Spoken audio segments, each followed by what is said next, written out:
جو اسلام نے زندگی گزارنے کا تصور ہمیں دیا ہے وہ زندگی کو سکھی کرنے کا تصور ہے، زندگی کو مشکل بنانے کا تصور نہیں ہے۔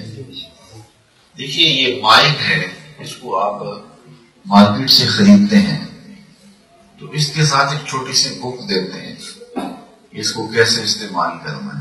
آپ موٹر سائیکل لیتے ہیں، آپ گاڑی لیتے ہیں تو چھوٹی سی بک دیتے ہیں، اس میں طریقہ لکھا ہوتا ہے، تیل کب تبدیل کرنا ہے، اس کی ٹیوننگ کب کروانی ہے اور اس کے اندر کیا ڈالنا ہے کیا نہیں ڈالنا ہے، اس کی احتیاطیں ہیں۔ تو اگر اس کے مطابق آپ گاڑی چلائیں گے تو اس کے دیر کا فوائد آپ کو ملیں گے، لیکن اگر اس کو پھاڑ دیں گے اس کتاب کو اور اپنی مرضی سے چلانا شروع کر دیں گے، جب جی چاہ تیل تبدیل کر لیا، جب جی چاہ نہ چینج کیا، تو پھر اس کے فوائد زیادہ آپ نہیں پا سکیں گے، پھر خراب ہو جائے گی تو روز ورک شاپ لے جائیں گے۔ تو جس کمپنی نے ایک گاڑی بنائی ہے یا ایک مائک بنایا ہے تو اس نے بھی اس کے طریقہ استعمال کے لیے ایک چھوٹی سی بک دی ہے، اس کے مطابق اس کو تم نے جو ہے وہ استعمال کرنا ہے۔ تو جس خالق نے انسان کو بنایا ہے انسان کو ایسے نہیں بھیج دیا، اس نے انسان کو بھیجا تو ساتھ قرآن بھیجا۔ اس بک کو، اس کتاب کو پڑھتے جاؤ اور دیکھ دیکھ کے زندگی گزارتے جاؤ۔ اگر اس کے مطابق گزارو گے تو پھر تمہاری زندگی سکھ والی ہوگی، دکھ والی نہیں۔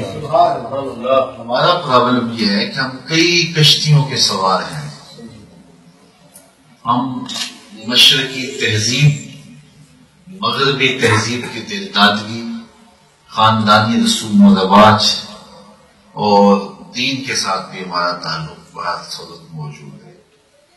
تو کچھ ہم یہاں سے لے لیتے ہیں، کچھ وہاں سے لے لیتے ہیں، کچھ خاندانی روایات کا سہارا ہے، کچھ دین پہ عمل کر لیا، کچھ تو ہماری جو زندگی ہے وہ بے چین ہے، وہ مضطرب ہے۔ ایک بندہ 4-5 ڈاکٹروں کی دوائی لیتا ہو، مجھے پتا ہو کہ وہ صحت یاب ہوگا؟ کبھی نہیں ہوگا۔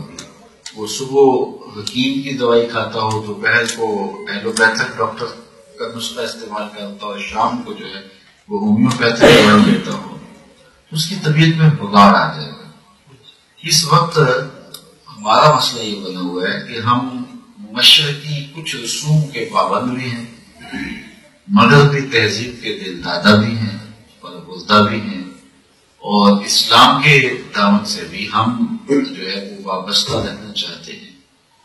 تو ہوتا یہ ہے کہ ہماری زندگی جو ہے وہ اس طرح اور بے چینیوں کا مجموعہ بن گئی ہے۔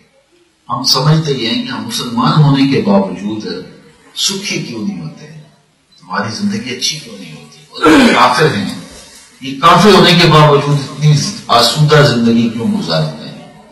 یہ ہمارے ذہن میں، خیال میں یہ وسوسہ پیدا ہو جاتا ہے۔ تو اس کی وجہ یہ ہے کہ ان کا مقصد ہے کفار کا اس دنیا کی زندگی کا عیش، اور اس کو حاصل کرنے کے لیے وہ یکسو ہے۔ اگر ہماری زندگی کا بھی یہ مقصد ہو کہ عیش دنیا ہے تو اس کو حاصل کرنے کے لیے ہم یکسو ہو جائیں، اور اگر ہماری زندگی کا مقصد آخرت بھی ہے تو پھر ہم ایسی زندگی گزاریں جو دنیا اور آخرت کی بہتری کی ضمانت ہو۔ اور وہ زندگی کون سی ہے جو میرے حضور نے گزاری؟ اگر اس کے مطابق ہم اپنے شب و روز پسند کریں تو ہماری زندگی پریشان نہیں ہوگی۔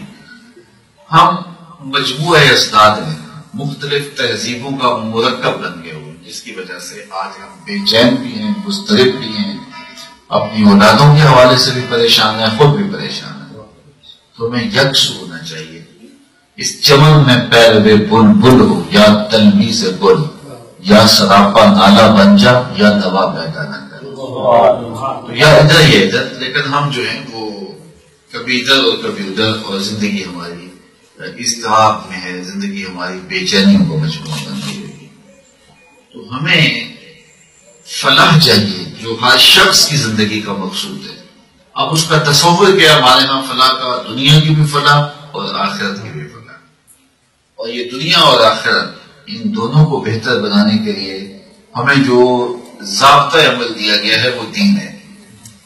دین صرف آخرت کو سنوار دینے سے ہی پورا نہیں ہو جاتا، صرف عبادات اختیار کرنے سے زیادہ تر حصہ جو ہے وہ ہمارے دینی امور سے متعلق ہے۔